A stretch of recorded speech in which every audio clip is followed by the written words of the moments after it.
Hello friends, welcome to Stepping Stone IAS Study Circle.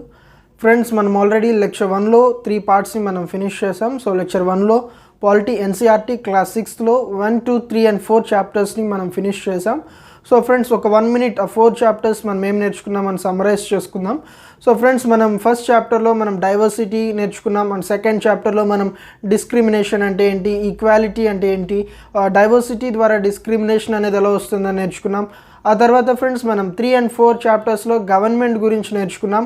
So government అంటే ఏంటి, government ఎన్ని లెవెల్స్లో పనిచేస్తుంది అండ్ గవర్నమెంట్లో ఏమేమి టైప్స్ ఉన్నాయో నేర్చుకున్నాం. అండ్ డెమోక్రటిక్ గవర్నమెంట్ గురించి కూడా మనం 3rd చాప్టర్లో నేర్చుకున్నాం. అండ్ 4th చాప్టర్లో మనం key elements of democratic government గురించి నేర్చుకున్నాం.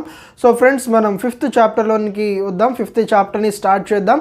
సో యూనిట్ 3లో chapter 5, chapter 6 and chapter 7 3 chapters ఉన్నాయి.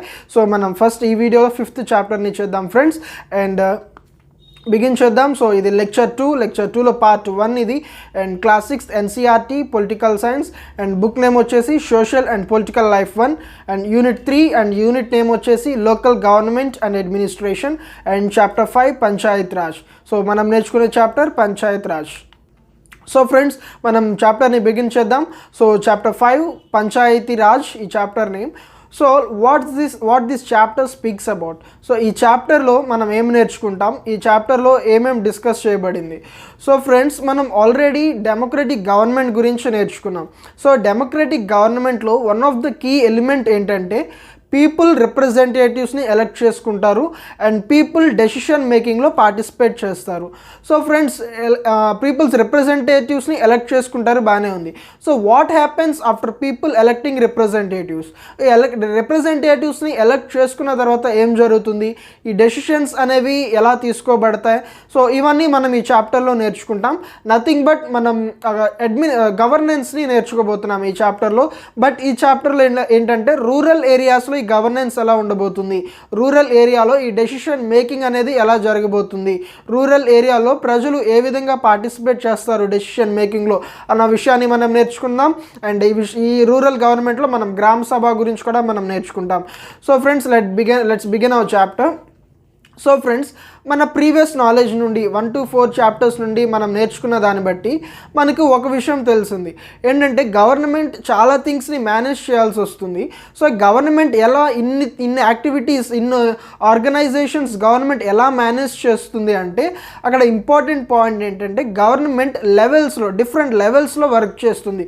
సో మనం ఆల్రెడీ 3rd చాప్టర్లో ఈ లెవెల్స్ గురించి బ్రీఫ్గా నేర్చుకున్నాం. సో ఫస్ట్ లెవెల్ వచ్చేసి లోకల్ లెవెల్. సో మన విలేజ్ లెవెల్లో గవర్నమెంట్, దీన్ని లోకల్ లెవెల్ గవర్నమెంట్ అంటాం. ఆ తర్వాత ఫ్రెండ్స్ గవర్నమెంట్ స్టేట్ లెవెల్లో వర్క్ చేస్తుంది. ఆ తర్వాత గవర్నమెంట్ సెంట్రల్ లెవెల్లో వర్క్ చేస్తుంది. సో ఫ్రెండ్స్, మనం ఈ చాప్టర్లో ఈ రూరల్ లెవెల్లో గవర్నమెంట్ అనేది ఎలా ఉంటుంది, ఈ రూరల్ లెవెల్లో అంటే లోకల్ లెవెల్లో ఈ గవర్నమెంట్ డెసిషన్స్ అనేది ఎలా తీసుకుంటుంది, డెసిషన్ మేకింగ్ ప్రాసెస్ అనేది ఈ లోకల్ లెవెల్లో ఎలా ఉంటుంది అని నేర్చుకుందాం.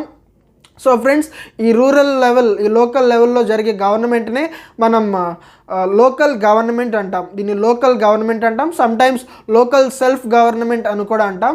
అండ్ ఫ్రెండ్స్, ఈ లోకల్ గవర్నమెంట్కి ఉన్న పేరు, ఈ సిస్టమ్కి ఉన్న పేరు పంచాయతీ రాజ్. ఈ సిస్టమ్కి ఉన్న పేరు పంచాయతీ రాజ్.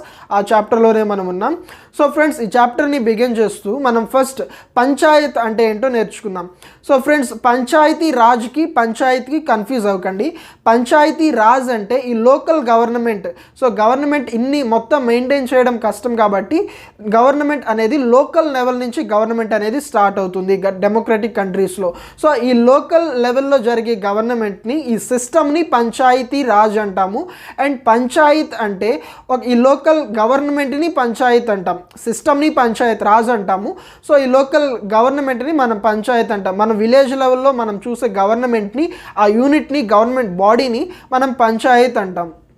సో ఫ్రెండ్స్, ఒక పంచాయత్ కింద ఒక విలేజ్ లేదా చిన్న చిన్న విలేజెస్ అయితే కొన్ని విలేజెస్ కలిపి ఒక పంచాయత్ కింద కేటాయిస్తారు. సో ఫ్రెండ్స్, ఈ పంచాయత్కి ఉన్న క్యారెక్టరిస్టిక్స్ ఏంటని నేర్చుకుందాం. ఫస్ట్ ఫ్రెండ్స్, ఈ పంచాయత్లో, పంచాయత్ అంటే ఫర్ ఎగ్జాంపుల్ మనం ఒక విలేజ్ని తీసుకుందాం. ఒక పెద్ద విలేజ్ ఉందంటే దాన్ని మనం పంచాయత్ అంటాము.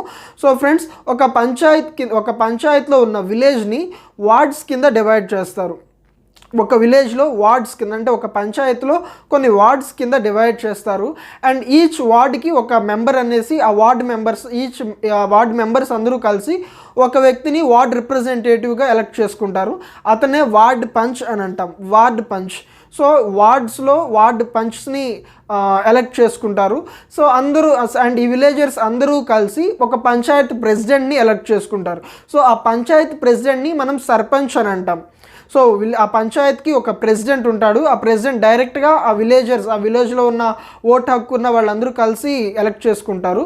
సో అండ్ ఈచ్ వార్డ్కి కూడా ఒక రిప్రజెంటేటివ్ ఉంటారు. ఆ వార్డ్ మెంబర్స్ అందరూ కలిసి ఎలక్ట్ చేసుకుంటారు. సో ఈ panchayati president nothing but sarpanch.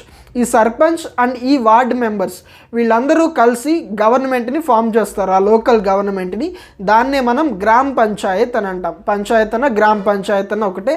So ఈ గ్రామ పంచాయత్ అంటే ఈ సర్పంచ్ అండ్ ఈ వార్డ్ మెంబర్స్ వీళ్ళందరూ కలిసి గ్రామ పంచాయత్ని ఫామ్ చేస్తారు. అండ్ ఫ్రెండ్స్ ఈ గవర్నమెంట్ టర్మ్ వచ్చేసి 5 ఇయర్స్ వరకు వీళ్ళ టర్మ్ అనేది ఉంటుంది. సో ఆ తర్వాత వీళ్ళు ప్రజల చేత ఎన్నుకోబడిన వారు, ఎలక్టెడ్ పర్సన్స్ వీళ్ళందరూ, ఈ సర్పంచ్ అండ్ వార్డ్ పంచ్. వీళ్ళు కాకుండా పంచాయత్లో ఇంకొకరు కూడా ఉంటారు. ఆ పోస్ట్ పేరు, ఆ ఆఫీసర్ పేరు సెక్రటరీ. సో ఈ సెక్రటరీ అన్న అతను ఎలక్టెడ్ పర్సన్ కాదు, ఇతను గవర్నమెంట్ ద్వారా అపాయింటెడ్ పర్సన్. గవర్నమెంట్ అపాయింట్ చేస్తుంది, ఒక్కొక్క పంచాయతీకి ఒక్కొక్క సర్పంచ్ని అపాయింట్ చేస్తుంది. ఈ సర్పంచ్ని మనం గ్రామ పంచాయత్కి ఈయన సెక్రటరీ, గ్రామ పంచాయత్కి ఈయన సెక్రటరీ, ఆల్సో గ్రామ సభకి కూడా ఈయన సెక్రటరీ. సో గ్రామ సభ అంటే ఏంటని మనం తర్వాత నేర్చుకుంటాం. సో ఈ సెక్రటరీ పని ఏంటంటే ఈ గవర్నింగ్ బాడీ, ఈ సర్పంచ్, ఈ వార్డ్ పంచ్ అండ్ విలేజర్స్ వీళ్ళందరూ తీసుకున్న డెసిషన్స్ని, వీళ్ళందరికీ జరిగిన మీటింగ్స్ని, సో మీటింగ్స్లో ఏమేమి డిస్కస్ చేసుకున్నాం, మీటింగ్స్లో ఏమేమి డెసిషన్స్ తీసుకున్నాం, సో ఇవన్నిటిని ఈయన రికార్డ్ మెయింటైన్ చేస్తారు ఈ సెక్రటరీ అనే పర్సన్. సో ఫ్రెండ్స్ ఇంతవరకు మనం ఏం నేర్చుకున్నామంటే పంచాయత్ అంటే ఏంటో నేర్చుకున్నాం. అండ్ ఒక పంచాయత్ని వార్డ్స్ కింద డివైడ్ చేస్తారు. ఈచ్ వార్డ్కి ఒక మెంబర్ ఉంటారు, అతన్ని వార్డ్ పంచ్ అని అంటాం. అండ్ ఆ విలేజర్స్ అందరూ కలిసి ఒక పంచాయత్ ప్రెసిడెంట్ని ఎలక్ట్ చేసుకుంటారు, అతన్ని సర్పంచ్ అంటాం. So sarpanch and ward punch కలిసి గ్రామ పంచాయత్ అనే గవర్నమెంట్ బాడీని ఫామ్ చేస్తారు, లోకల్ లెవెల్ గవర్నమెంట్ని. అండ్ ఈ ఎలక్టెడ్ పర్సన్స్ కాకుండా ప్రతి పంచాయత్కి ఒక సెక్రటరీ అనే పర్సన్ ఉంటాడు, ఇతను గవర్నమెంట్ ద్వారా అపాయింటెడ్ పర్సన్. సో ఫ్రెండ్స్ మనం ఇంతవరకు నేర్చుకున్నాం. ఇప్పుడు గ్రామ సభ అంటే ఏంటి? సో గ్రామ సభ అంటే ఆ పంచాయత్ ఫామ్ అయిన తర్వాత, పంచాయత్ గవర్నమెంట్ ఫామ్ అయిన తర్వాత పంచాయత్ మెంబర్స్, సో గ్రామ పంచాయత్ ఈ బాడీ అంతా కలిసి వాళ్ళే డెసిషన్స్ తీసుకోవడానికి వీలు లేదు. సో వీళ్ళు ఏం చేస్తారంటే ఒక మీటింగ్ అనేది కండక్ట్ చేస్తారు. అండ్ ఈ మీటింగ్లో ఎవరెవరు అటెండ్ అవ్వచ్చు అంటే ఆ విలేజ్లో రైట్ టు ఓటు హక్కున్న ప్రతి అడల్ట్ కూడా ఆ మీటింగ్కి అటెండ్ అవ్వచ్చు. సో అడల్ట్స్ అందరూ, ఆ విలేజ్లో ఉన్న అడల్ట్స్ అందరూ, 18 years దాటిన ఓటు హక్కున్న అడల్ట్స్ అందరూ కూడా ఆ మీటింగ్కి అటెండ్ అవ్వచ్చు. దాన్నే గ్రామ సభ అంటాం. సో గ్రామ సభలో ప్రెసిడెంట్ ఉంటాడు, వార్డు పంచ్ ఉంటారు, అండ్ అదేవిధంగా ఆ విలేజర్స్ అందరూ కూడా ఉంటారు. సో దీన్ని గ్రామ సభ అంటాం. ఈ గ్రామ సభలో ఏమేమి డెసిషన్స్ తీసుకోవాలి, సో ఎక్కడెక్కడ రోడ్స్ కన్స్ట్రక్ట్ చేయాలి, సో విలేజ్లో వాటర్ ప్రాబ్లం ఎలా ఉంది, సో డ్రైనేజ్ ప్రాబ్లం ఎలా ఉంది, సో ఇలాంటివన్నీ కూడా గ్రామ సభలో డిస్కస్ చేసి ఆ గ్రామ సభలో డెసిషన్స్ తీసుకోవడం అనేది జరుగుతుంది. సో ఇక్కడ మనం అబ్జర్వ్ చేయాల్సిన పాయింట్ అంటే డెసిషన్ మేకింగ్లో పీపుల్ కూడా పార్టిసిపేట్ చేస్తున్నారు. అది మనం తర్వాత ఇంకా క్లియర్గా నేర్చుకుందాం. సో ఫ్రెండ్స్ ఇది చాప్టర్కి ఇంట్రడక్షన్.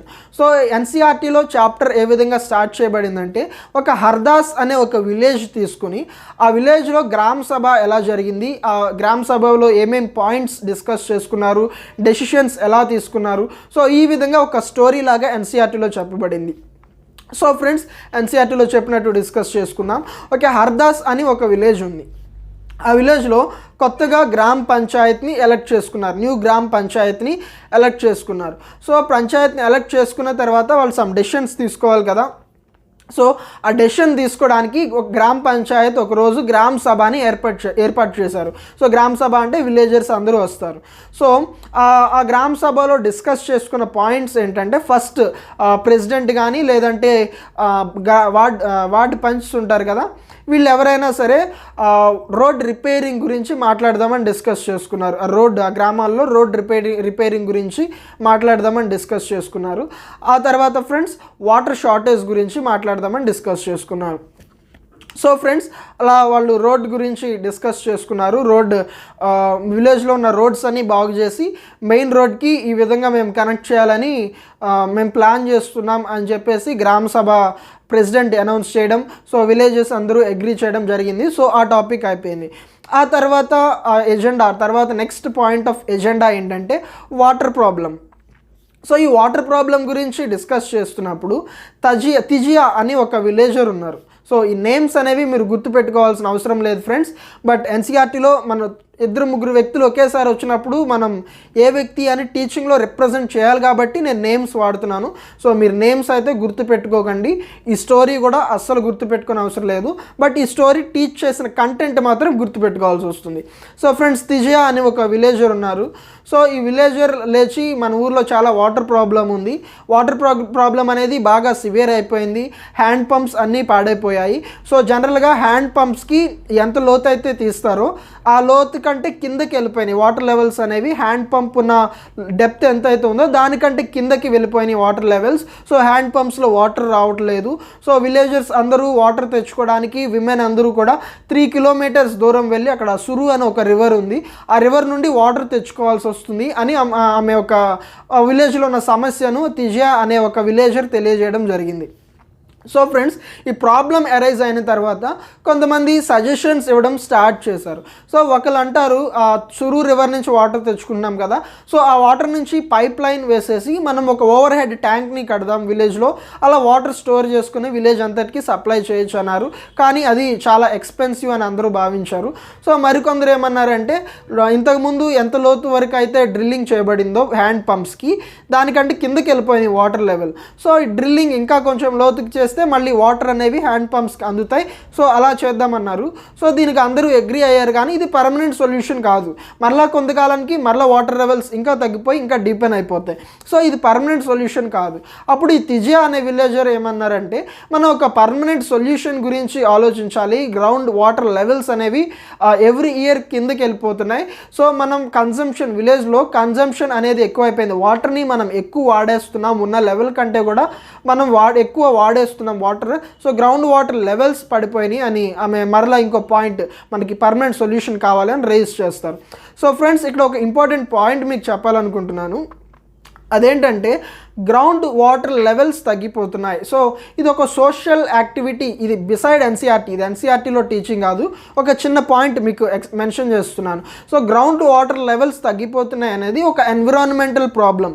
సో ఇలాంటి ఇష్యూస్ ఏమన్నా వచ్చినప్పుడు టేక్ 1 minute మీరు టైం తీసుకోండి. 1 minute టైం తీసుకుని మీరుగా ఆలోచించండి, what can be the possible solution for this. దీనికోసం ఏ సొల్యూషన్ ఎలా ఉండాలి, ఎలాంటి సొల్యూషన్స్ అయితే బాగుంటాయని 1 minute మీరు ఆలోచించి మీరుగా సంథింగ్ ఏదో ఒక సొల్యూషన్ ఇలా చేస్తే బాగుంటుంది, అలా చేస్తే బాగుంటుందని మీరు అనలైజ్ చేసుకోండి. ఎందుకంటే ఫ్రెండ్స్, మనం అడ్మినిస్ట్రేటర్స్ అయ్యాక, మనం సివిల్ సర్వెంట్స్ అయ్యాక మనం మెయిన్గా చేసేది problem solving. So problem solving అనేది చాలా ఇంపార్టెంట్ కాబట్టి, సో ఇలాంటి ప్రాబ్లమ్స్ ఏమైనా వచ్చినప్పుడు మీరు ఒక చిన్న నోట్స్ మెయింటైన్ చేసి, సో ఇలాంటి ప్రాబ్లం వీలైతే మీరు మెన్షన్ చేసుకోవాల్సిన అవసరం లేదు. బట్ 1 minute అయితే మీరు ఒక 1 minute పాజ్ ఇచ్చి మీరు అనలైజ్ చేయండి దీని సొల్యూషన్స్ ఏ విధంగా ఉండాలి అని, but not more than 1 minute. ఆ తర్వాత ఫ్రెండ్స్, ఇంకొక అతను అన్వర్ అనే అతను లేచి, సో నేను మహారాష్ట్రలో మా బ్రదర్ ఇంటికి వెళ్ళినప్పుడు నేను అక్కడ వాటర్ షెడ్ డెవలప్మెంట్ అనే సిస్టమ్ చూశాను. సో వీళ్ళు ఈ వాటర్ షెడ్ డెవలప్మెంట్ అనే సిస్టమ్ ద్వారా వాటర్ని కన్సర్వ్ చేసి గ్రౌండ్ వాటర్ని వీళ్ళు రీఛార్జ్ చేస్తున్నారు ఈ వాటర్ షెడ్ సిస్టమ్ ద్వారా అని చెప్తారు. సో ఫ్రెండ్స్, ఇక్కడ సొల్యూషన్ అనేది వచ్చింది. So water shed development, ground వాటర్ని రీఛార్జ్ చేయడానికి something called water shed development అనే సిస్టమ్ ఉంది. సో విలేజర్స్ అందరూ అనుకున్నారు, సో ఇదేదో వినడానికి బాగుంది, వాటర్ షెడ్ డెవలప్మెంట్ అంట, సో దీని గురించి మనం డీప్గా ఆలోచించి మనం డెసిషన్ తీసుకుందాం అని విలేజర్స్ అందరూ, గ్రామ పంచాయత్ ప్రెసిడెంట్ వీళ్ళందరూ డిసైడ్ చేస్తారు. సో ఫ్రెండ్స్, ఇలాంటిది ఏదైనా టెక్నికల్ టర్మ్స్ వచ్చినప్పుడు వాటర్ షెడ్ డెవలప్మెంట్ అనేది ఒకటి వచ్చింది. ఇది సొసైటీలో కాస్ అయ్యే ప్రాబ్లమ్స్కి, సొసైటీలో వచ్చే ప్రాబ్లమ్స్కి ఒక సొల్యూషన్గా ఎన్సీఆర్టీలో మెన్షన్ చేయబడింది. సో ఇలాంటి టాపిక్స్ వచ్చినప్పుడు మీరు ఒక చిన్న నోట్స్ మెయింటైన్ చేసి ఆ నోట్స్లో ఈ టాపిక్ అనేది రాసుకోండి. అండ్ అదేవిధంగా అసలు వాటర్ షెడ్ డెవలప్మెంట్ అంటే ఏంటి అని ఒక 2 minutes మీరు గూగుల్ సెర్చ్ చేయండి. సో మీకు ఒక ఐడియా అనేది ఉంటుంది. అండ్ మీరు నోట్ చేసుకుంటే కూడా మీరు వీకెండ్స్లో ఎప్పుడన్నా ఖాళీగా ఉన్నప్పుడు, మీకు లీజర్ టైం ఎప్పుడన్నా దొరికినప్పుడు మీరు అవన్నీ వాటి గురించి మరీ డీప్గా తెలుసుకోవచ్చు. సో ఈ వాటర్ ప్రాబ్లం గురించి డిస్కషన్ అనేది అయిపోయింది. సో ఫ్రెండ్స్, ఆ తర్వాత next point of agenda, next discussion ఏంటంటే ఆ విలేజ్లో below poverty line people, below poverty line కంటే తక్కువ ఉన్న పీపుల్ ఎవరైతే ఉన్నారో వాళ్ళందరినీ ఒక లిస్ట్ అవుట్ చేసి వాళ్ళందరికీ కొన్ని ఎక్స్ట్రా బెనిఫిట్స్ అనేవి ఇవ్వాలి. సో పోవర్టీ నుండి బయటకు రావడానికి, వాళ్ళ డైలీ నీడ్స్ని మీట్ అవ్వడానికి కొన్ని ఎక్స్ట్రా బెనిఫిట్స్ అనేది ఇవ్వాలి. సో ఎక్స్ట్రా బెనిఫిట్స్ ఇవ్వడానికి బిలో పోవర్టీ లైన్ ఉన్న పీపుల్ అందరినీ లిస్ట్ అవుట్ చేయాలి. So friends, what is below poverty line? So ఇలాంటివి వచ్చినప్పుడు మీరు ప్లీజ్ ఒక వెరీ షార్ట్ నోట్స్ మెయింటైన్ చేసుకుని జస్ట్ నోట్ చేసుకోండి బిలో పోవర్టీ లైన్. ఆ నోట్ చేసుకుని మీరు ఎన్సీఆర్టీ చదివే ముందే 1 minute స్పెండ్ చేసి గూగుల్ సెర్చ్ చేసి బిలో పోవర్టీ లైన్ అంటే ఏంటో తెలుసుకోండి. అండ్ అదేవిధంగా మీరు నోట్ చేసుకోండి, మనం చివరిలో ఎప్పుడైనా రివైజ్ చేసుకోవడానికి యూజ్ అవుతుంది. సో ఫ్రెండ్స్, ఈ బిలో పోవర్టీ లైన్ ఏంటంటే గవర్నమెంట్ ఒక లిమిట్ అనేది పెడుతుంది, ఒక ఇన్కమ్ లిమిట్ అనేది పెడుతుంది. ఈ ఇన్కమ్ లిమిట్ కంటే డైలీ ఇంత మినిమం లిమిట్ కంటే లేదా ఇయర్లీ ఇంత మినిమం లిమిట్ కంటే తక్కువ సంపాదిస్తున్న వాళ్ళందరూ కూడా బిలో పోవర్టీ లైన్, పోవర్టీ కంటే బిలో పోవర్టీ లైన్ అంటే ఎక్స్ట్రీమ్ పోవర్టీ అనమాట. సో మన ఇండియా ప్రకారం, సో రీసెంట్ సెన్సస్ ప్రకారం 27,000 సంవత్సరానికి 27,000 కంటే తక్కువ సంపాదిస్తున్న వాళ్ళందరూ కూడా ఈ బిలో పోవర్టీ లైన్ కింద వస్తారు. సో ఫ్రెండ్స్, ఈ బిలో పోవర్టీ లైన్ కింద ఉన్న పీపుల్ అందరినీ లిస్ట్ అవుట్ చేయాలి అని ఆ విలేజ్లో, హర్దాస్ విలేజ్లో డిస్కషన్ జరుగుతుంది. సో ఫ్రెండ్స్, ఆ డిస్కషన్ జరుగుతున్నప్పుడు అక్కడ ఏమైందంటే ఇద్దరు ఆ లిస్ట్ చదువుతున్నప్పుడు కొంతమంది పేర్లు వస్తున్నాయి. కొంతమంది పేర్లు వస్తున్నప్పుడు అక్కడ విలేజెస్ అందరూ కొంచెం మర్మరింగ్ అనేది, విస్పరింగ్ అనేది స్టార్ట్ చేశారు. అంటే గొనుక్కోవడం అంటాం కదా, సో అలా అందరం గొనుక్కోవడం స్టార్ట్ చేశారంట. ఎందుకంటే లిస్ట్ పేరు చదువుతున్నప్పుడు పలానా పేరు వచ్చిందనుకోండి, సో అతనికి కలర్ టీవీ కొన్నాడు కదా, మొన్నే మోటార్ సైకిల్ కొన్నారు కదా, వీళ్ళు బిలో పోవర్టీ లైన్ ఏంటి? సో ఇలా వాళ్ళు ప్రజలందరూ ఆ గ్రామ సభలో ఉన్న వాళ్ళందరూ కూడా డిస్కస్ చేసుకోవడం జరుగుతుంది. అయితే వాళ్ళందరూ డబ్బున్న వాళ్ళు కాబట్టి మనం ఏం మాట్లాడలేమని అందరూ సైలెంట్గా ఉన్నారు. అయితే ఈ ప్రెసిడెంట్ విని ఏంటి అందరూ ఏమన్నా చెప్పాలనుకుంటున్నారా అంటే, సో ఒకళ్ళు లేచి ఓం ప్రకాష్ అనే ఒక వ్యక్తి ఉన్నాడు, అతను చాలా పేద వ్యక్తి, సో అతని నేమ్ రాలేదు బీపీఎల్ లిస్ట్లో అని చెప్తారు. సో ప్రెసిడెంట్ అవునా అని చెప్పేసి చూసి ఓం ప్రకాష్ నిజంగానే బిలో పోవర్టీ లైన్ ఉన్న పర్సన్ కదా, అతని పేరు ఎందుకు రాలేదు అని కనుక్కుని ఆ సర్వే చేసిన వాళ్ళని మీరు మరలా సర్వే చేసి అతని ఇన్కమ్ని మరొకసారి మీరు చూసి అవసరమైతే కనుక అతన్ని బిలో పోవర్టీ లైన్ ఉన్న లిస్ట్లో మీరు పెట్టండి అని చెప్తారు. సో అంతటితో ఈ డిస్కషన్ అయిపోతుంది. సో ఫ్రెండ్స్, ఇది జరిగిన స్టోరీ. హర్దాస్ విలేజ్లో ఈ విధంగా గ్రామ సభ అనేది జరిగింది. సో 3 ఎజెండా పాయింట్స్ మనం చూసాం. ఒకటి రోడ్ కన్స్ట్రక్షన్ గురించి డిస్కషన్ జరిగింది, ఆ తర్వాత వాటర్ ప్రాబ్లం గురించి డిస్కషన్ జరిగింది, ఆ తర్వాత బీపీఎల్ బిలో పోవర్టీ లైన్ ఉన్న పీపుల్ యొక్క లిస్ట్ గురించి డిస్కషన్ జరిగింది. సో ఈ డిస్కషన్స్ అన్నీ కూడా ఓన్లీ ప్రెసిడెంట్ అండ్ గ్రామ పంచ్ కలిపి తీసుకున్న డెసిషన్ కాదు, పీపుల్ నుండి సజెషన్స్ తీసుకుని, పీపుల్ ఒక ఇంట్రెస్ట్ని బేస్ చేసుకుని, సో పీపుల్ అగ్రీ అయితేనే, పీపుల్ అప్రూవ్ చేస్తేనే ఆ డెసిషన్ అనేది తీసుకోబడుతుంది. సో ఈ గ్రామ సభ యొక్క రోల్ ఎలా ఉంటుంది, రోల్ ఆఫ్ గ్రామ సభ ఏంటి, గవర్నెన్స్లో, సో ఈ లోకల్ గవర్నమెంట్లో ఈ గ్రామ సభ యొక్క రోల్ ఎలా ఉంటుంది? సో ఈ గ్రామ సభ ద్వారా ఏమవుతుందంటే ఈ గ్రామ పంచాయత్ ఎప్పుడు కూడా రెస్పాన్సిబుల్గా ఉంటుంది. వీళ్ళు ఎప్పుడు వాళ్ళ ఇష్టం వచ్చినట్టు చేయడానికి వీలు లేదు, వాళ్ళ ఇష్టం వచ్చినట్టు డెసిషన్ తీసుకోవడానికి వీలు లేదు. వాళ్ళు ఇష్టం వచ్చినట్టు డెసిషన్ తీసుకుంటే కనుక ఇటు ప్రజల నుండి వీళ్ళు క్వశ్చన్ చేస్తారు ఆ గ్రామ సభలో. సో వాళ్ళు ఇష్టం వచ్చినట్టు డెసిషన్ తీసుకోవడానికి లేదు, అండ్ వాళ్ళని ఒక రెస్పాన్సిబుల్ బాడీగా చేస్తుంది. వాళ్ళ గ్రామ సభ అంతటికీ కూడా గ్రామ పంచాయత్ రెస్పాన్సిబుల్గా ఉండాలి. అదేవిధంగా మిస్యూజ్ జరగకుండా, రాంగ్ థింగ్స్ జరగకుండా, ఫర్ ఎగ్జాంపుల్ మనీ ఇష్టం వచ్చినట్టు వేస్ట్ చేయకుండా, సో ఇలాంటి మిస్యూజ్ జరగకుండా, ఇలాంటి తప్పుడు పనులు జరగకుండా గ్రామ సభ అనేది గ్రామ పంచాయతీని కొంచెం కంట్రోల్ చేస్తుంది అని చెప్పొచ్చు. సో ఆ తర్వాత ఫ్రెండ్స్, మనం గ్రామ సభ గురించి క్లియర్గా నేర్చుకున్నాం హర్దాస్ అనే విలేజ్ ఎగ్జాంపుల్ ద్వారా. ఇప్పుడు గ్రామ పంచాయత్ గురించి నేర్చుకుందాం. సో గ్రామ పంచాయత్ అంటే ఏంటంటే the sarpanch and the ward punch, sarpanch and ఈ వార్డ్ మెంబర్స్, వార్డ్ పంచ్ అందరూ ఉన్నారు కదా, అండ్ ద సెక్రటరీ, వీళ్ళందరినీ కలిసి గవర్నింగ్ బాడీని అంతా కలిసి ద గ్రామ పంచాయత్ అంటాం. సో ఈ గ్రామ పంచాయత్ ఏమేం చేస్తారు, ఈ గ్రామ పంచాయత్ రెగ్యులర్గా వీళ్ళు మీట్ అవ్వడం జరుగుతుంది. రెగ్యులర్గా వీళ్ళు అపాయింట్ చేసుకున్న టైంకి రెగ్యులర్గా వీళ్ళు మీట్ అవ్వడం, విలేజ్లో ఉన్న ప్రాబ్లమ్స్ గురించి డిస్కస్ చేసుకోవడం, సో ఒక డెసిషన్స్ ఎలా తీసుకోవాలి అని ఆలోచించుకోవడం, సో ఇలాంటి రెగ్యులర్ మీటింగ్స్ అనేవి జరుగుతాయి. అంతేకాకుండా వీళ్ళు డెవలప్మెంట్ ప్లాన్స్ని ఇంప్లిమెంట్ చేస్తారు. సో ఫర్ ఎగ్జాంపుల్ స్టేట్లో ఒక ప్లాన్ని ఫర్ ఎగ్జాంపుల్ తీసుకుందాం, ఇప్పుడున్న సినారియో ప్రకారం, ఇప్పుడు జరుగుతున్న మన స్టేట్లో జరుగుతున్న పరిస్థితుల ప్రకారం గ్రామ వాలంటీర్ జాబ్స్ని గవర్నమెంట్ డిక్లేర్ చేసింది. సో ఈ గ్రామ వాలంటీర్ జాబ్స్ని డైరెక్ట్ స్టేట్ నుండి అపాయింట్ చేయరు కదా, ఈ విలేజ్ లెవెల్లోనే అపాయింట్మెంట్, సో ఎగ్జాంపుల్ మండల్ లెవెల్లోనే అపాయింట్మెంట్ అనేది జరుగుతుంది. సో ఇలాంటి గవర్నమెంట్ స్కీమ్స్ అన్నీ కూడా, స్టేట్ గవర్నమెంట్ డిక్లేర్ చేసిన స్కీమ్స్ అన్నీ కూడా ముందు బేసిక్ లెవెల్లో ఈ గ్రామ పంచాయత్ లెవెల్లో ఇంప్లిమెంట్ అవ్వాలి. సో ఈ డెవలప్మెంట్ స్కీమ్స్ అన్నిటినీ ఇంప్లిమెంట్ చేసేది విలేజ్ లెవెల్లో ఇంప్లిమెంట్ చేసేది గ్రామ పంచాయత్. సో అదేవిధంగా ఈ గ్రామ పంచాయత్ తీసుకున్న డెసిషన్స్ అవనివ్వండి, ఈ గ్రామ పంచాయత్ చేసే వర్క్స్ అన్నిటినీ ఈ గ్రామ సభ అనేది అప్రూవ్ చేయాలి. గ్రామ సభ జరిగినప్పుడు గ్రామ సభ అప్రూవ్ చేస్తేనే, గ్రామ సభ దాన్ని అంగీకారం తెలిపితేనే ఆ డెసిషన్స్ అనేవి గ్రామ పంచాయత్ తీసుకోవడం జరుగుతుంది.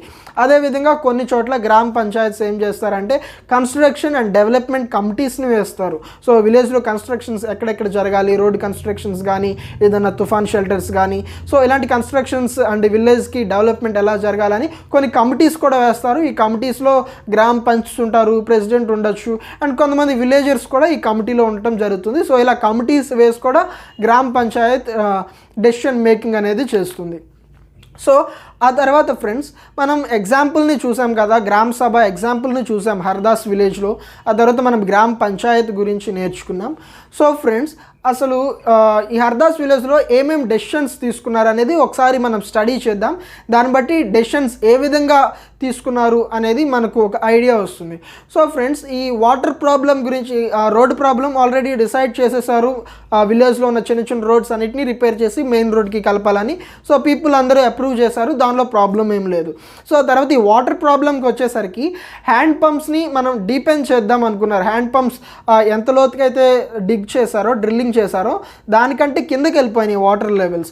సో ఏం చేశారంటే, సో ఈ హ్యాండ్ పంప్ డ్రిల్లింగ్ని ఇంకా ఎక్కువ వాటర్ లెవెల్ ఉన్నంత వరకు డ్రిల్ చేస్తే సో ప్రస్తుతానికి మరలా హ్యాండ్ పంప్స్ ద్వారా వాటర్ వస్తుంది. అదేవిధంగా విలేజ్లో ఉన్న ఒక వెల్స్ ఉంటాయి కదా, విలేజ్లో బావిలు ఉంటాయి కదా, సో ఒక వెల్స్ని మనం క్లీన్ చేద్దామని డెసిషన్ తీసుకున్నారు. సో టెంపరీగా ప్రజలందరూ కూడా యాక్సెప్ట్ చేశారు, అప్రూవ్ చేశారు. అండ్ ఈ సెక్రటరీ ఉన్నారు కదా, సెక్రటరీ డెసిషన్ని రికార్డ్ చేశారు. సో సెక్రటరీ వర్క్ ఏంటంటే డెసిషన్స్ని కానీ, డిస్కషన్స్ కానీ ఇవన్నిటిని రికార్డ్ మెయింటైన్ చేయడం secretary work. So secretary decision అనేది రికార్డ్ చేయడం జరిగింది. సో ఆ తర్వాత లాంగ్ టర్మ్ పర్మనెంట్ సొల్యూషన్ ఏంటి, లాంగ్ టర్మ్ సొల్యూషన్ ఏంటి వాటర్ ప్రాబ్లమ్కి అనేదానికి మనం వాటర్ షెడ్ డెవలప్మెంట్ గురించి ఆలోచిద్దాం తర్వాత అనుకున్నారు కదా. సో ఈ వాటర్ షెడ్ డెవలప్మెంట్ గురించి ఆలోచించారు. సో వాటర్ షెడ్ డెవలప్మెంట్ ఎలా చేయాలి, ఎలా ప్లాన్ చేయాలి, సో ఇది సరైన పద్ధతేనా కాదా, సో ఇవన్నీ మనం డిసైడ్ అవ్వడం కంటే బ్లాక్ డెవలప్మెంట్ ఆఫీసర్ని కన్సల్ట్ చేద్దాం. సో బ్లాక్ డెవలప్మెంట్ ఆఫీసర్ సలహా ఇస్తారు అండ్ డిసైడ్ చేశారు. విలేజెస్ అందరూ కూడా ఒప్పుకున్నారు. సో ఈ బ్లాక్ డెవలప్మెంట్ ఆఫీసర్ అంటే ఎవరంటే, బ్లాక్ అంటే మండల్, బ్లాక్స్ అంటే మండల్, అది మనం కింద మరలా ఈ చాప్టర్లోనే నేర్చుకుంటాం. సో మండల్స్ని బ్లాక్స్ అని అంటామని. సో బ్లాక్ డెవలప్మెంట్ ఆఫీసర్ అని ఒక ఆయన ఉంటారు. సో గ్రామ పంచాయత్ కంటే హై లెవెల్ ఆఫీసర్ అనమాట. సో ఆయన్ని కన్సల్ట్ చేద్దామని డెసిషన్ తీసుకున్నారు. సో ఈ విధంగా డెసిషన్స్ అనేవి తీసుకోబడినాయి. సో ఫ్రెండ్స్ ఈ పంచాయతీ రాజ్లో అంటే ఈ విలేజ్ పంచాయతీలో ఇప్పుడు దాకా మనం ఏమేమి నేర్చుకున్నాం, అసలు పంచాయత్ అంటే ఏంటి, పంచాయతీలో ఎవరెవరు ఉంటారు, ఆ తర్వాత గ్రామ సభ అంటే ఏంటి, సో గ్రామ సభలో డెసిషన్స్ ఎలా తీసుకుంటారు, గ్రామ సభ రోల్ ఎలా ఉంటుంది, గ్రామ పంచాయత్ రోల్ ఏంటి, వాళ్ళు ఏమేమి చేస్తారు, సో హర్దాస్ అనే విలేజ్లో ఏమేమి డెసిషన్స్ తీసుకున్నారని నేర్చుకున్నాం. సో ఫ్రెండ్స్ ఆ తర్వాత ఈ పంచాయత్కి 3 లెవెల్స్ ఉంటాయి. పంచాయత్ రాజ్ సిస్టంలో 3 లెవెల్స్ ఉంటాయి. సో పంచాయత్ రాజ్ సిస్టమ్ అంటే చెప్పాను కదా, పంచాయత్కి పంచాయత్ రాజ్ సిస్టమ్కి కన్ఫ్యూజ్ అవ్వకండి. సో పంచాయత్ రాజ్ సిస్టంలో 3 లెవెల్స్ ఉంటాయి. సో పంచాయత్ రాజ్ సిస్టంలో మన అందరం ఎగ్జాంపుల్లో చూసినట్లే ప్రజలు పార్టిసిపేట్ చేస్తారు, వాళ్ళ డెసిషన్ మేకింగ్లో పార్టిసిపేట్ చేస్తారు. సో ఇంకా చెప్పాలంటే వాళ్ళ గవర్నమెంట్లో వాళ్ళే ప్రజలు పార్టిసిపేట్ చేస్తారు. కాబట్టి దీన్ని మనం సమ్టైమ్స్ లోకల్ సెల్ఫ్ గవర్నమెంట్ అని కూడా అంటాం. సో ఫ్రెండ్స్ ఈ పంచాయతీ రాజ్ సిస్టంలో ఉన్న లెవెల్స్లో ఫస్ట్ లెవెల్ ఏంటంటే democratic government. First level democratic government. So friends మళ్ళీ చెప్తున్నాను, మీరు పంచాయత్ రాజ్కి గ్రామ్ పంచాయత్కి మీరు కన్ఫ్యూజ్ అవ్వకండి. పంచాయత్ రాజ్ అనేది సిస్టమ్, పంచాయత్ అంటేనేమో మొత్తం పంచాయత్ రాజ్లో ఉన్న ఆ సిస్టమ్ అంతటినీ ఆ గవర్నింగ్ బాడీస్ అన్నిటిని పంచాయత్ అంటాం. గ్రామ్ పంచాయత్ అంటే ఓన్లీ విలేజ్ లెవెల్లో ఉన్న Panchayat. So friends first level of democratic government అంటే మనం డిస్కస్ చేసుకునే ఈ లోకల్ గవర్నమెంట్ అంతా కూడా డెమోక్రటిక్ గవర్నమెంట్లో డెమోక్రటిక్ కంట్రీస్లోనే ఉంటుంది. సో ఈ డెమోక్రటిక్ కంట్రీస్లో first level of local government ఏంటి అంటే గ్రామ్ పంచాయత్, మనం ఆల్రెడీ తెలుసుకున్నాం. ఆ తర్వాత సెకండ్ లెవెల్ ఏంటంటే బ్లాక్ లెవెల్, లేకపోతే జనపద్ పంచాయత్, లేకపోతే పంచాయత్ సమితి అంటాం. సో అంటే ఒక్కొక్క స్టేట్లో ఒక్కొక్క రకంగా పిలుస్తూ ఉంటారు. సో మన స్టేట్లో అయితే దీన్ని మండల్ పరిషత్ అని అంటాం, ఏపీలో మండల్ పరిషత్ అని అంటాం. సో ఇంకా కొన్ని స్టేట్స్లో, గుజరాత్లో అయితే తాలూకు పంచాయత్ అంటారు, కర్ణాటకలో అయితే మండల్ పంచాయత్ అంటారు. సో ఇలా ఒక్కొక్క స్టేట్కి ఒక్కొక్క విధంగా పిలుస్తూ ఉంటారు. సో ఫ్రెండ్స్ మన స్టేట్లో మాత్రం మండల్ పరిషత్ అని అంటాం. సో ఈ బ్లాక్ అంటే ఇందులో బ్లాక్ డెవలప్మెంట్ ఆఫీసర్ అని చూసాం కదా, అతను ఎవరంటే మండల్ డెవలప్మెంట్ ఆఫీసర్. సో వీళ్ళు ఏంటంటే గ్రామ పంచాయత్ కంటే హై లెవెల్ మండల్ పరిషత్. సో మండల్ పరిషత్ కింద గ్రామ పంచాయతీలు అన్నీ ఉంటాయి. సో థర్డ్ లెవెల్ ఏంటంటే డిస్ట్రిక్ట్ పంచాయత్, లేకపోతే జిల్లా పరిషత్, మనం జిల్లా పరిషత్ అని అంటాం మన స్టేట్లో. సో వీళ్ళు జిల్లా పరిషత్ అనేది జనరల్గా ఈ డిస్ట్రిక్ట్ లెవెల్లో డెవలప్మెంట్ ప్లాన్స్ అన్నిటిని కూడా జిల్లా పరిషత్ ప్లాన్ చేస్తుంది. సో